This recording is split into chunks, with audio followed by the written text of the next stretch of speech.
Boker Tov Umvorach. Est-ce qu'on peut allumer la Hanoukia avec la bracha, c'est-à-dire réciter la bénédiction avant l'allumage, lors de manifestations, de fêtes, dans des salles de fêtes? On célèbre une cérémonie quelconque, il y a du monde le soir de Hanouka, tout le monde est réuni pour la fête. Est-ce qu'on peut allumer une Hanoukia et dire Baruch Ata Hashem Elokeinu Melech HaOlam Asher Kideshanu B'mitzvotav Etzivanu Lehadlik Ner Hanouka? Pour pouvoir réciter la bracha, ça veut dire que c'est une mitzvah d'allumer.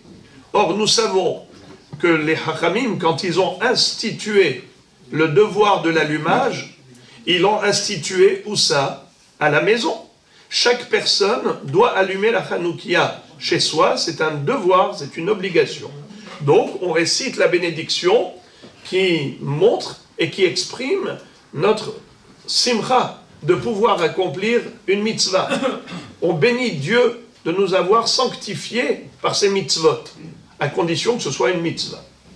Est-ce qu'il faut allumer la Hanoukia à la synagogue? Qu'est-ce que vous en dites?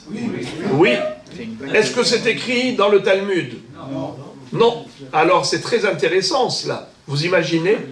La mitzvah d'allumer la Hanoukia est écrite dans le Talmud par rapport à la maison. Mais il n'y a pas écrit dans le Chasse qu'il faut allumer à la synagogue. Alors comment allume-t-on à la synagogue si ce n'est pas écrit dans le Chasse? Et en plus, on fait une bracha. Alors, en fait, à la synagogue, c'est considéré comme un minhag qui a été évoqué par les Rishonim. Et par conséquent, pour un minhag, on peut faire la bracha et on fait la bénédiction de l'ehadlik ner Hanouka, même à la synagogue. Alors maintenant, on va extrapoler. Est-ce qu'on peut étendre cet allumage, cette bracha, même dans des salles de fête? Ce qui est écrit dans les Rishonim, c'est à propos de la synagogue.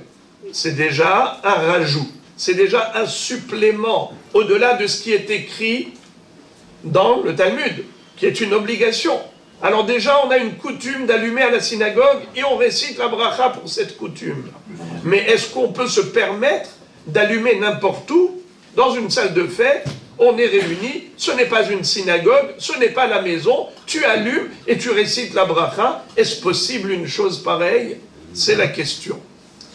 Behemet, le Rav Shlomo Zalman Auerbach Zatzal, qui était un très grand décisionnaire ashkénaze, a dit que non.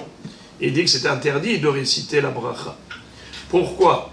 Car la synagogue, même si, en effet, ce n'est pas la maison, mais ça ressemble au Beth Amikdash. Ça ressemble au Saint-Temple. Pourquoi allume-t-on les bougies de Hanouka? C'est par rapport au miracle qui a eu lieu. Dans le Beth Amikdash, ils n'ont trouvé une fiole d'huile suffisante que pour un jour, qui était pure, car les Yévanim, les Grecs, avaient tenté de rendre impures toutes les huiles du candélabre. La seule petite fiole qu'ils ont trouvée n'était pas suffisante pour 8 jours, juste pour un jour. Le Ness a eu lieu. Ça a éclairé pendant 8 jours. C'est pour cela qu'on fait une commémoration de ce Ness par les 8 jours d'allumage à Hanouka. Eh bien, la synagogue, c'est un mini Beth Amikdash. D'ailleurs, on doit avoir un comportement de respect, comme si on était dans le Saint-Temple.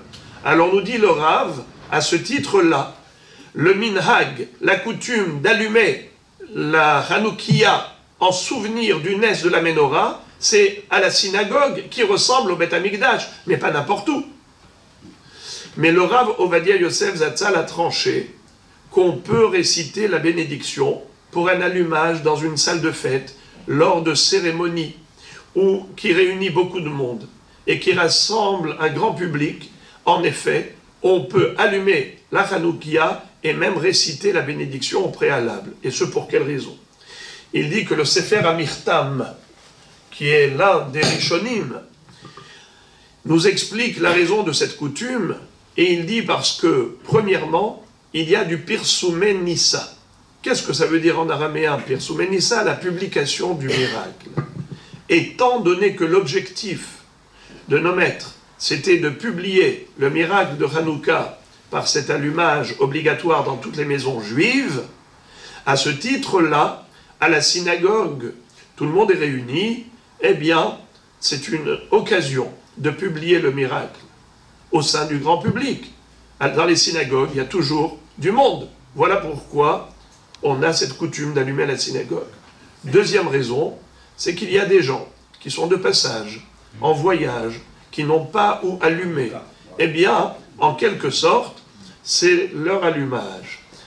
Alors, de ce fait, il dit que lors d'une manifestation pour une cérémonie qui est publique et il y a du monde, alors nous avons exactement le même critère, les mêmes conditions. C'est-à-dire, on a ici l'occasion de publier le miracle et à ce titre, il a autorisé de réciter la bracha avant cet allumage dans la salle de fête. Et le Rav Yitzhak Yosef préconise de faire Arvit. Il recommande de prier à ce moment-là, la prière de Arvit, après cet allumage, pour vraiment ressembler à la synagogue où on allume et on prie la prière de Arvit. C'est comme si on transformait la salle de fête en synagogue en quelque sorte. Voilà donc la halakha de ce matin.